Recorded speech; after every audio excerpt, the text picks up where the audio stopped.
I'll cook dinner tonight, my husband said with a smile, coming home earlier than usual. It was eerie.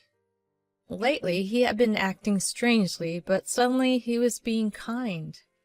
Look, you're pregnant and must be going through a lot. Even though I'm busy, I should do some housework too, he said cheerfully as he put on his apron. I shouldn't doubt my husband's good intentions, but I couldn't help it. I tried to ignore my suspicions and took a bite of the curry he served. As soon as I did, I collapsed in pain. And then I saw something that must have been used in the cooking. Unbelievable. Just before losing consciousness, I saw my husband's face. My name is Naomi, just an ordinary office worker. My husband Devin and I are colleagues in the same department. We started dating after bonding over common hobbies and got married 2 years ago. Well, I'll be going, he said, avoiding eye contact and seeming awkward. Will you be late tonight? I don't know. Probably. As he left, I unconsciously put my hand on my belly. I'm 9 weeks pregnant. I've been on leave from work since the morning sickness got worse. I can still picture my husband's face when I told him about the pregnancy. He was overjoyed like a child with tears in his eyes as he hugged me, thanking me. I vividly remember us laughing together after accidentally knocking over a cup full of coffee when he stood up too quickly. Despite all this, he has been coming home late from work lately. Before, he used to come home by 8 p.m. at the latest, perhaps out of concern for my health. But recently, he often comes home past 10 or 11 p.m. I've tried asking him about it indirectly, but he dodges the question and I don't know the real reason. I know him well. He's sincere and kind, always putting me first. When I first started taking time off work, he made time for us to talk, even when he was tired. But lately, our conversations have felt distant. Seeing his attitude, I couldn't help but think of a word I didn't want to consider. Cheating.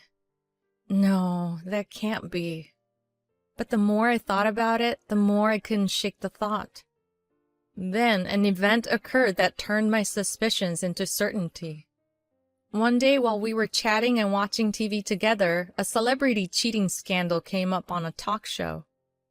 Already sensitive to the word, I felt a cold shiver down my spine. My heart raced with an unpleasant pulse, and I was somehow afraid to look at my husband's face. The show's topic shifted to whether friendships between men and women can exist, and I forced a laugh, trying not to seem strange by suddenly falling silent. What do you think, Devin? About friendships between men and women? There was no answer to the question I threw out, without turning my gaze from the screen.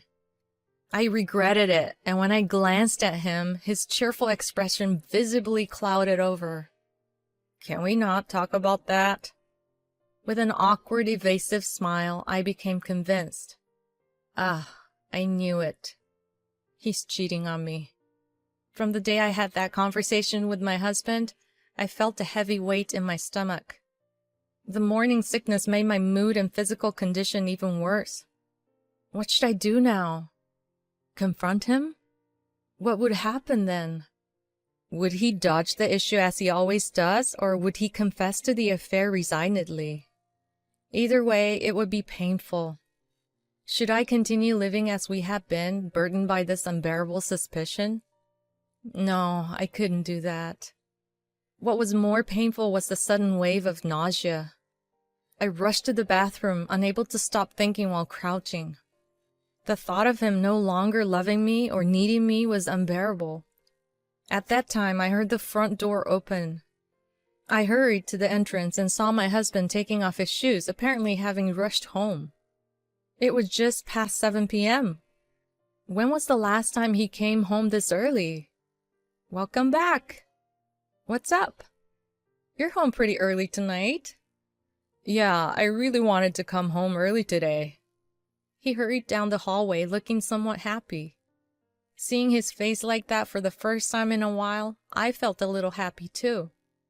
As he walked halfway down the hallway, he suddenly turned to me as if remembering something. "I'll cook dinner tonight." Surprised by his words, I watched him enter the kitchen with enthusiasm. A little later, he served curry and a beautifully arranged salad. Before I could ask what was going on, he urged me to eat with an untroubled smile. With that innocent, boyish face disarming me, I said thank you and took a bite of curry. That's when I lost consciousness. I thought I heard his tense voice and the sound of an ambulance siren. When I opened my eyes, I saw a white ceiling and realized I wasn't at home. The smell of disinfectant and people talking. I was in a hospital. Hearing a loud noise, I looked over and saw my worried husband getting up from his chair. He repeatedly apologized and held my hand tightly. According to him, I had collapsed after eating the curry and was rushed here by ambulance. When I had calmed down a bit, the doctor in charge came and shared the results of the examination. There was no immediate danger to my life, and it seemed that our baby was unharmed. Upon hearing that the baby was safe, I felt so relieved that it was as if all the strength had left my body. The doctor said that the main cause of my collapse was excessive stress.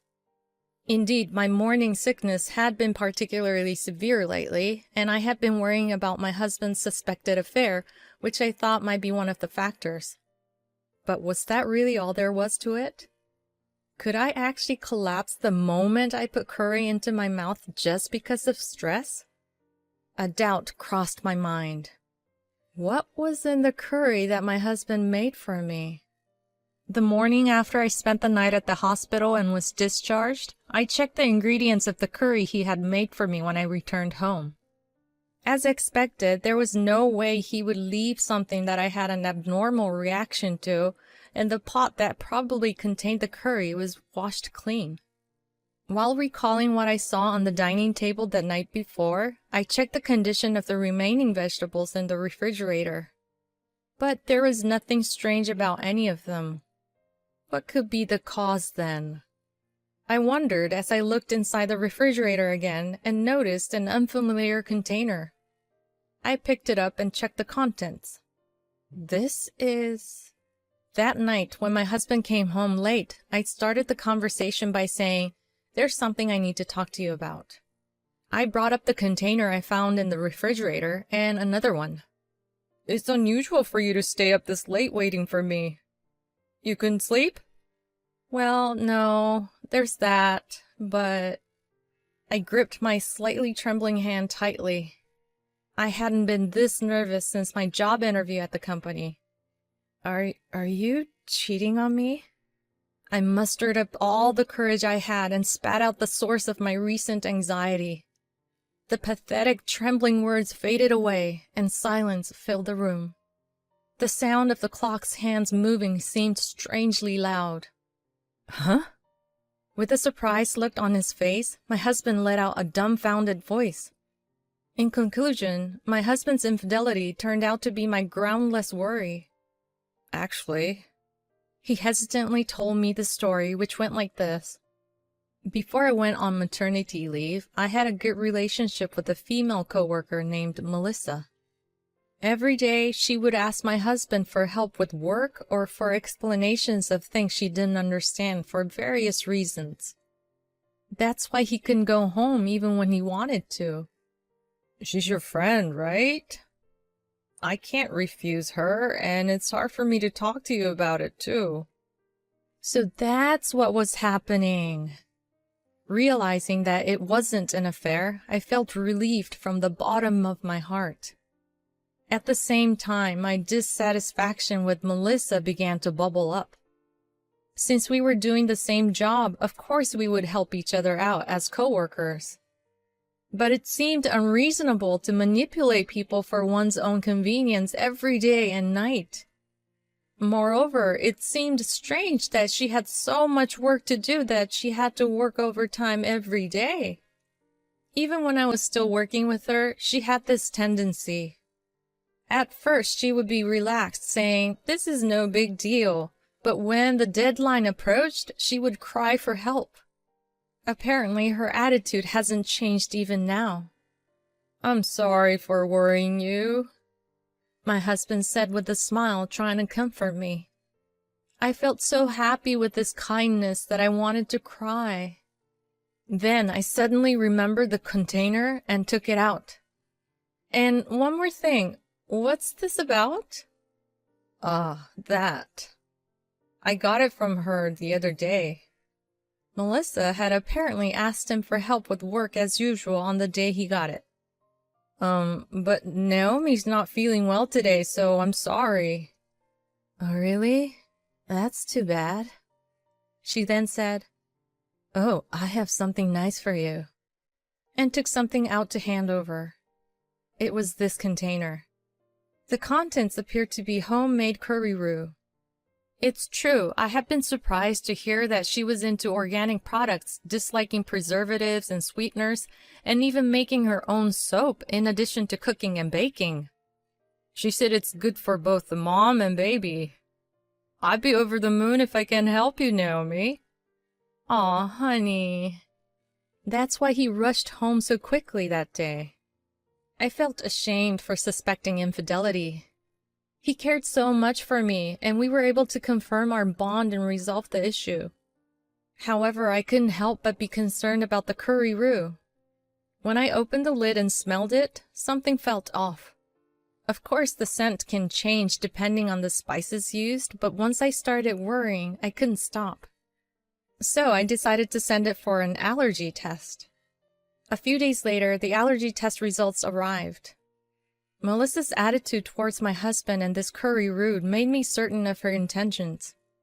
Among the various numbers listed, there was one with abnormally high value: peanuts. I have had a peanut allergy since I was a child. I once ate peanuts as a child, and my throat swelled up so much that I had difficulty breathing, and I had to be taken to the hospital. Since then, I have always checked for peanuts or their ingredients in the food I buy. I had told Melissa about this in the past, so she should know. She's really done it, I thought, crushing the paper with the test results in my hand. Was I the only one who thought we were friends? Did she become close to me from the beginning just to get close to my husband? That alone would have been fine, but trying to harm me without getting her hands dirty and trampling on my husband's kindness is unforgivable. What welled up in me was not sadness or fear, but intense anger.